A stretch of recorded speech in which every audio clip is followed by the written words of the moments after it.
No, ale ze začátku bude jíst v kuchyni. Tam je Lido, tam se to líp meje.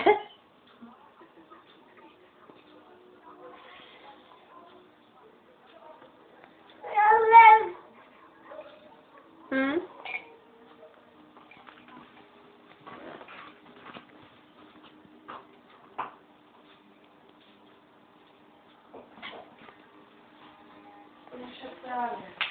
Ale tak tečko, my to ještě dobrý, protože teď fakt se dají docela hodně na to oblečení. Tam už je to horší, když bude větší a větší. Je za 5 kilo a tak.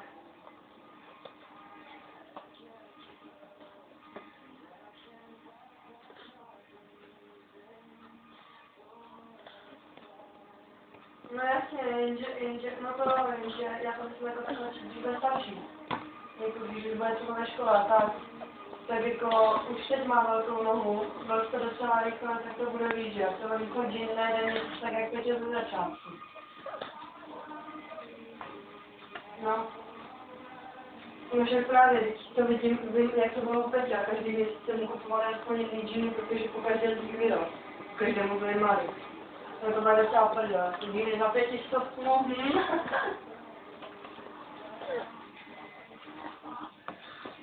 No, taky tak. No, to. No, tak.